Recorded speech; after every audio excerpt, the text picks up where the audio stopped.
보이는 것이 다가 아니라는 말이 있습니다. 현실에서도 친구 집에 놀러 갔는데 알고 보니 엄청난 부자였다든가 반에서 조용히 있는 친구가 알고 보니 공부를 엄청나게 잘했다든가 하는 경우가 종종 있었죠. 이는 애니메이션도 마찬가지인데요. 평소 보여주는 모습은 평범하다 못해 덜 떨어져 보일지 몰라도 위기 상황이 닥치면 엄청난 힘을 발휘해 상황을 순식간에 정리해버렸던 캐릭터들이 있었습니다. 오늘 알아볼 주제는 알고 보니 엄청난 힘을 숨기고 있었던 캐릭터들입니다. 맨 처음 보여드릴 캐릭터는 문호 스트레이독스의 등장인물 중 하나인 다자이 오사무입니다. 이 캐릭터는 첫 등장부터가 심상치 않은데요. 애니메이션 초반쯤 보면 주인공이 길거리를 떠돌아다니는 장면이 나오는데 이때 때마침 물가에 떠내려가고 있는 다자이를 발견하게 됩니다. 대체 왜 떠내려가고 있는 건지는 모르겠지만 주인공이 다자이를 구해주게 되면 私は自殺をしようとしていたのだ。それなのに君が余計なこと。 혀를 끌끌 차는 황당한 모습을 볼 수 있었는데요. 사실 다자이는 남에게 민폐를 끼치지 않는 선에서 자살을 하는 중증 자살 마니아로 시도 때도 없이 자살 시도를 한다는 특징을 가지고 있습니다. 게다가 틈만 나면 일하는 도중 땡땡이를 칠 뿐더러 남을 놀려먹기를 아주 좋아하고 종종 이상한 논리로 사람들을 당황시켜 언뜻 보면 그냥 전형적인 개그 캐릭터로 보이는데요. 하지만 사실 다자이는 그 누구보다도 유능한 인물이라고 할 수 있습니다. 다자이가 가지고 있는 능력은 인간 실격으로 자신과 접촉한 대상에 이 능력을 무효화시키는 능력을 가지고 있습니다. 이 능력은 작중에 나오는 모든 능력자들의 천적이라 아무리 강력한 능력을 가진 능력자라고 하더라도 다자이에게 쩔쩔매는 모습을 보이기도 했는데요. 한 번은 능력이 폭주해서 백호로 변한 아츠시와 마주친 적이 있었는데 이때 아츠시의 공격을 아주 여유롭게 피하면서 한 손가락만으로 제압하는 모습을 보여주기도 했고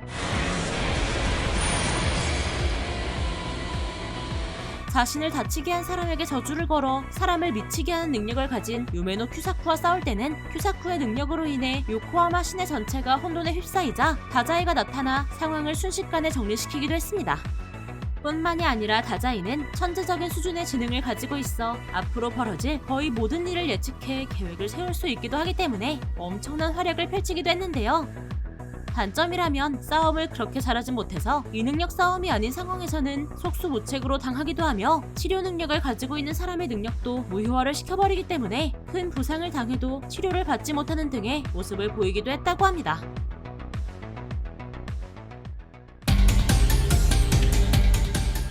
모브 사이코 100의 주인공인 카게야마 시게오는 항상 멍 때리고 있는 것만 봐도 알 수 있듯 주인공치곤 꽤나 안습한 취급을 받는 캐릭터로 유명합니다.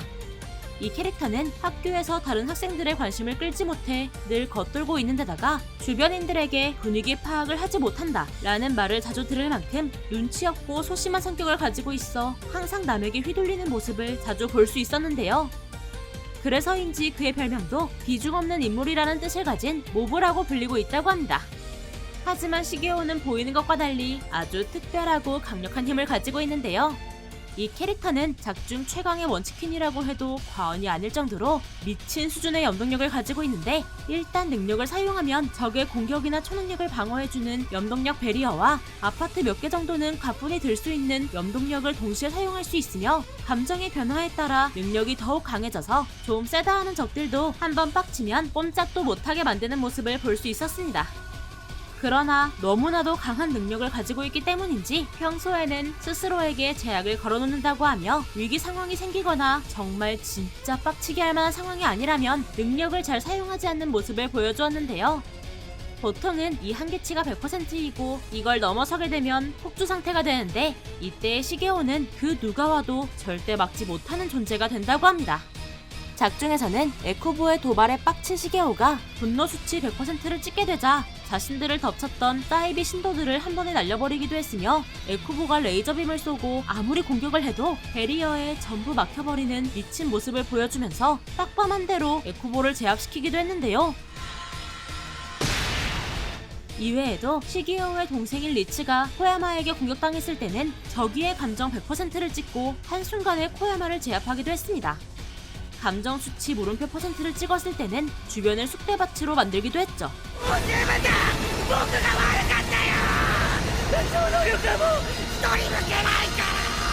생각해보면 보통 자신이 이렇게 강력한 힘을 가지고 있는 상황이라면 세계 정복까진 아니더라도 히어로로 활동하면서 부와 명예를 얻을 법도 한데 소심한 성격 때문인지는 몰라도 지금은 아주 평범하게 살아간다고 하네요.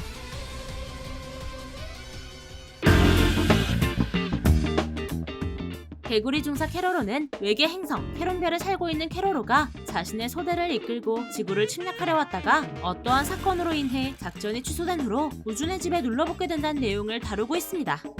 이 애니메이션은 장르가 개그 일상이라서 하라는 지구 침략은 안 하고 지구인과 외계인이 서로 얽히면서 벌어지는 여러 해프닝이 대부분인데요. 하지만 여기에는 보여지는 것과 달리 마음만 먹으면 지구를 초토화시킬 수 있는 아주 강력한 캐릭터가 한 명 있습니다. 바로 주인공인 캐로로 중사라고 합니다. 사실 캐로로는 지구의 습도가 캐론별의 습도보다 낮아 본래 전투력의 10분의 1밖에 못 내고 있는 데다가 지구를 침략할 때 모든 장비를 다 빼앗겨서 아무것도 못하고 있다 뿐이지 장비를 모두 착용한 상태에서 본심을 내면 지구를 파괴할 수 있을 정도로 강력한 인물이라고 언급된 적이 있었습니다. 실제로도 캐로로의 전투력은 아주 뛰어난 편인데요. 한 번은 케이크를 나눠 먹으려는 것 때문에 캐로로 소대원들끼리 싸움이 벌어졌던 적이 있었는데 이때 캐로로는 타마마가 쏘는 빔과 전투력 담당인 기로로의 라이플 연사를 손쉽게 피하는 모습을 보여주며 제압까지 하는 모습을 보였는데요. 이러한 전투 센스는 캐로로가 로봇을 조종했을 때도 드러납니다. 캐로로는 처음 타보는 신형 로봇들을 받자마자 바로 조종하고 극장판 캐로로 대 캐로로에서는 고대 병기를 사용하는 것으로도 모자라 성능이 떨어지는 로봇을 탄 상태로 영재 교육을 받은 다크 캐로로의 공격을 대부분 회피하면서 역으로 공격하는 모습도 보였는데요. 원래 캐로로는 캐론별에서 역전의 용사라고도 불렸을 만큼 뛰어난 전투력을 보였다고 하며 인정머리 없는 쿠루로조차 캐로로를 전설의 남자로 불렀을 만큼 어마무시한 능력을 가지고 있었던 캐릭터이기도 했습니다. 그리고 캐로로는 캐론스타라는 무늬를 가지고 있어 상대방을 제압할 수 있는 능력도 가지고 있는데요. 소대원들의 배를 자세히 보면 소용돌이 모양이나 피창 모양처럼 다양한 무늬가 그려진 것을 볼 수 있는데 그중 캐로로가 가지고 있는 별 무늬는 대장에게만 주어지는 특별한 무늬로 이 캐론스타를 가지고 있으면 상대가 누구던 꼼짝 못하게 만드는 절대 명령을 내릴 수 있습니다. 한 번은 도로로와 조루루가 서로 싸움을 벌였던 적이 있었는데 이때 캐로로가 명령을 내려 상황을 한 번에 정리하기도 했었죠. 내 놈의 전장은 여기가 아니다. 신속히 자신의 구역으로 돌아가도록. 캐로로는 무기도 거의 다 뺏긴 상태고 스톱 때문에 전투력을 다 못 내서 그렇지 조건만 맞으면 굉장히 강력한 존재라고 합니다.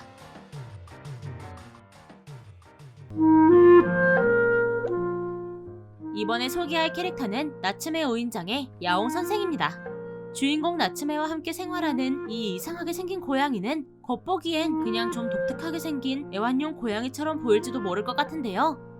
하지만 이래봬도 요괴라서 말도 할 수 있고 신문도 볼 수 있는 등 여러모로 작품의 분위기를 코믹하게 만드는데 중요한 역할을 하기도 했습니다. 거기에 술과 오징어를 매우 좋아해서 중년의 아저씨 같은 모습을 보이기도 했는데요. 하지만 야옹 선생은 원래 마다라라는 이름을 가진 대요괴로 작중에서 가장 강력한 존재로 손꼽히고 있습니다. 한 번은 요괴들이 야옹 선생의 뒷담을 깠던 적이 있었는데요.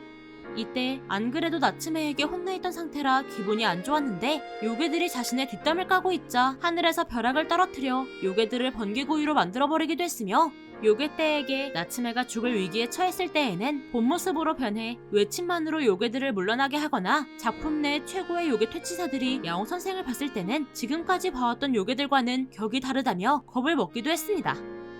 게다가 사람의 모습으로 변신도 할 수 있어서 주인공을 당황시키기도 하는 등 여러모로 활약하는 모습을 보였는데요. おーよ撮ったことないポーズだからよくわからないけどなんか気持ち悪い 하지만 이런 모습이 무색하게도 매일같이 술에 쩔어 있어서 활약을 해야 할 때 술에 취해 몸을 잘 가누질 못하거나 아니면 허리를 삐끗해 제대로 싸우지 못하는 등 여러 안습한 모습을 보이기도 했습니다.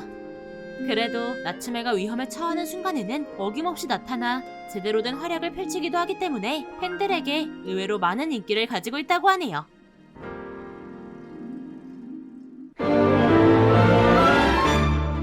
이번에는 전투력이 아닌 머리가 넘사벽으로 좋은 캐릭터를 소개해볼까 합니다. 바로 빙과의 주인공인 오레키 호타로인데요. 호타로는 굳이 할 필요가 없는 일은 하지 않고 뭔가 해야 할 때도 그냥 간단히 처리하는 것이 좌우명인 독특한 캐릭터입니다.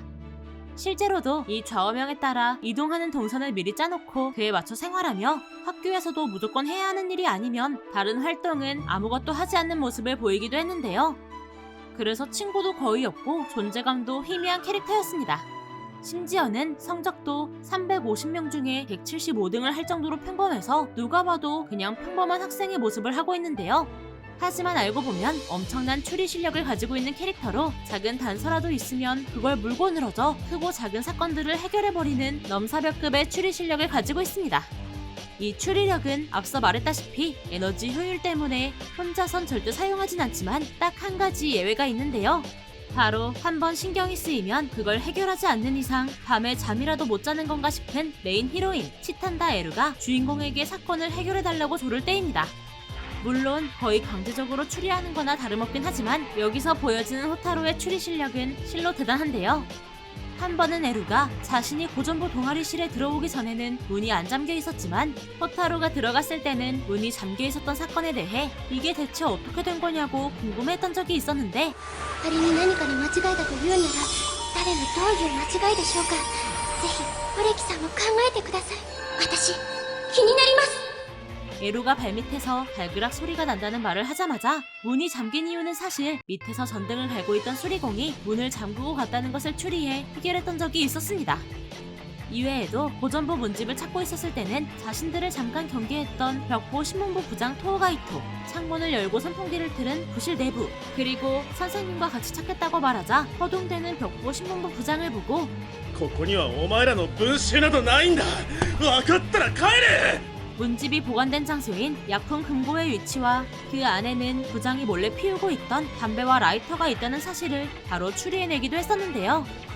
한 가지 특이한 점은 호타로는 뛰어난 추론 능력을 가지고 있긴 하지만 그놈의 에너지 전략주의 때문에 단서를 직접 모으지는 않는다는 점이 있습니다. 대부분의 사건은 에루가 사건을 가져오고 다른 부원들이 정보와 단서를 모아오면 호타로가 그것을 토대로 사건을 해결하는 식인데요. 어떻게 보면 호타로는 고전부에 가입해 누나의 뜻에 따라 고전부가 폐부가 되는 것도 맞고 자신만의 개인 공간을 확보하려 했지만 하필이면 호기심이 넘치는 에루도 가입을 해서 그동안 지켜왔던 에너지 절약주의가 깨지게 된 걸 보면 은근 불쌍하기도 한 캐릭터였던 것 같습니다. 이번 영상에서는 알고 보니 엄청난 힘을 가진 캐릭터들에 대해 알아봤는데요. 여러분은 어떤 캐릭터가 가장 힘을 숨기고 있다고 생각하시나요?